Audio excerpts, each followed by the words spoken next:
36 ദിവസം എവിടെയായിരുന്നു ഈ ആദരവെന്ന് ആരും അറിയില്ല. 20-ാം തീയതി ഇവരെ തലങ്ങും വിലങ്ങും ഈ തലസ്ഥാന നഗരിയുടെ രാജവീഥികളിൽ അടിച്ചു വീഴ്ത്തുമ്പോൾ, അവരെ തലയോട്ടി അടിച്ചു പിളർത്തുമ്പോൾ ഈ ആദരവ് എവിടെയാണെന്നും ആർക്കും അറിയില്ല. പൊടുന്നിനെ അദ്ദേഹത്തിന് ആദരവുണ്ടായിരിക്കുകയാണ്. അദ്ദേഹം പറയുന്നതിൽ എന്തെങ്കിലും തരത്തിൽ ഒരു കണികയുടെ ആത്മാർത്ഥത ഉണ്ട് എങ്കിൽ ഈ ചെറുപ്പക്കാരുടെ ഈ രോഷപ്രകടനത്തിന് അദ്ദേഹവും യഥാർത്ഥത്തിൽ വിധേയനാകണം.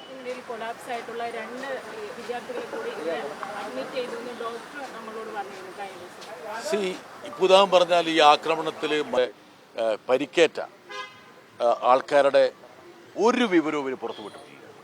In fact ministry has been doling out details about those police officers who are alleged to be injured.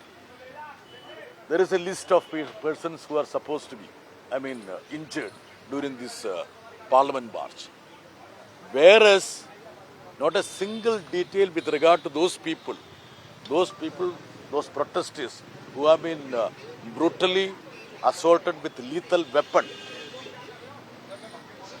Nothing has come out.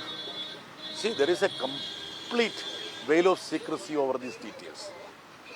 At a time when everybody needs to know what has actually happened, and when the parents are also paranoid and anxious about full details of those people who have been injured and hospitalized need to be given out to the public. And we wanted to help the family members. We don't know the condition, the financial condition. See, these relatives must have come from their villages, and in order to sustain in capital city, at least the help of certain organizations are required. So we thought that our organizations, we ourselves on an individual basis would extend our help, but even that is being blocked by the Home Ministry. തീർച്ചയായിട്ടും എന്താ കാരണം എന്ന് വെച്ചാൽ now ഇപ്പോഴത്തെ focus എന്താണ്? ധർമ്മേന്ദ്ര പ്രധാന്റെ രാജിക്ക് ശേഷം ഇപ്പോഴത്തെ focus ഇപ്പോൾ അമിത്ഷാ ഇന്നലെ നടത്തിയിട്ടുള്ളൊരു പ്രസ്താവനയുണ്ട്. ഈ പ്രക്ഷോഭം നടത്തിയ ചെറുപ്പക്കാരെ ഞങ്ങൾ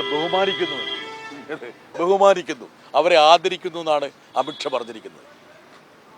36 ദിവസം എവിടെയായിരുന്നു ഈ ആദരവെന്ന് ആരും അറിയില്ല. 20-ാം തീയതി ഇവരെ തലങ്ങും വിലങ്ങും ഈ തലസ്ഥാന നഗരിയുടെ രാജവീഥികളിൽ അടിച്ചു വീഴ്ത്തുമ്പോൾ, അവരെ തലയോട്ടി അടിച്ചു പിളർത്തുമ്പോൾ ഈ ആദരവ് എവിടെയാണെന്നും ആർക്കും അറിയില്ല. പൊടുന്നിനെ അദ്ദേഹത്തിന് ആദരവുണ്ടായിരിക്കുകയാണ്. അദ്ദേഹം പറയുന്നതിൽ എന്തെങ്കിലും തരത്തിൽ ഒരു കണികയുടെ ആത്മാർത്ഥത ഉണ്ട് എങ്കിൽ ഈ ചെറുപ്പക്കാരുടെ ഈ രോഷപ്രകടനത്തിന് അദ്ദേഹവും യഥാർത്ഥത്തിൽ വിധേയനാകണം. അദ്ദേഹം കൂടി രാജിവെച്ചാൽ മാത്രമേ ആ ചിത്രം പൂർത്തിയാകുള്ളൂ. ഇനി ഞങ്ങൾ തീരുമാനിച്ചിരിക്കുന്നത് സ്വാഭാവികമായിട്ടും പാർലമെന്റിന്റെ ഉള്ളിൽ ഒരിക്കലും സ്വതന്ത്ര ഇന്ത്യയുടെ ചരിത്രത്തിൽ ഇത്രയും മൃഗീയമായിട്ട് നമ്മുടെ ചെറുപ്പക്കാരെ, വിദ്യാർത്ഥികളെ അടിച്ചൊതുക്കിയിട്ടില്ല. അതിന് ഉത്തരവാദിയായിട്ടുള്ള മന്ത്രി എന്ന നിലയ്ക്ക് അമിത്ഷാ കൂടി രാജിവെക്കണമെന്നാണ് ഞങ്ങളുടെ ആവശ്യം. We want Amit Shah also, who is responsible for this brutal assault on these hapless, innocent children.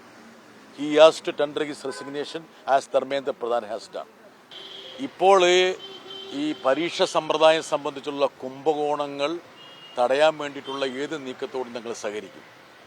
പക്ഷേ 2 വർഷം മുമ്പ് 2024 public examination prevention of unfair means എന്ന് പറഞ്ഞ് ഒരു ബില്ല് കൊണ്ടുവന്നു. 2 വർഷം മുമ്പ്. അന്ന് ഈ ബില്ല് പാർലമെൻറ്റിൽ അവതരിപ്പിച്ച ജിതേന്ദ്ര സിംഗ് പറഞ്ഞത്, ഈ ബില്ല് നിങ്ങളും കൂടി പിന്തുണയ്ക്കുക, ഈ ബില്ല് പാസ്സാകുന്നതോടുകൂടി ഈ പൊതുപരീക്ഷകളുമായി ബന്ധപ്പെട്ട എല്ലാ കൃത്രിമങ്ങളും ക്രമക്കേടുകളും ഇല്ലാതാകും, ഉന്മൂലനം ചെയ്യപ്പെട്ടു എന്നാണ് 2 വർഷം മുമ്പ്. ഇപ്പോൾ അവർ പുതിയ ബില്ലൊന്നുമല്ല കൊണ്ടുവരുന്നത്. ഈ 2024 കൊണ്ടുവന്ന ബില്ലിലെ ചില വ്യവസ്ഥകൾ ഭേദഗതി ചെയ്യുക മാത്രമാണ്.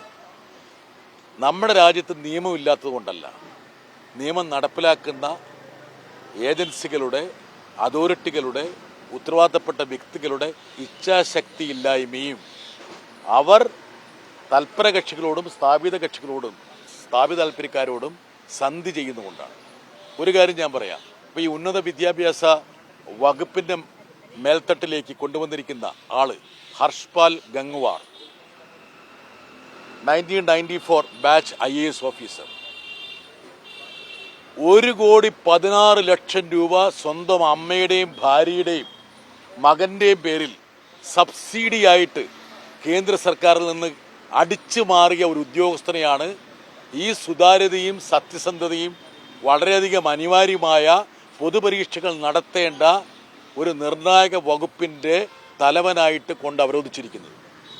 അപ്പോൾ അവരുടെ സിൻസിയറിറ്റി, അവരുടെ ഉത്തരവാദിത്വം എത്രയാണെന്നുള്ളത് അവർ ഓൾറെഡി തന്നെ പരസ്യമാക്കിയിട്ടുണ്ട്. ഇതല്ലേ യഥാർത്ഥത്തിൽ അവർ വിളിച്ച്, ഇതൊക്കെ പാർലമെൻറ്റിൽ ഈ ചർച്ചയിൽ വരുന്നതാണ്.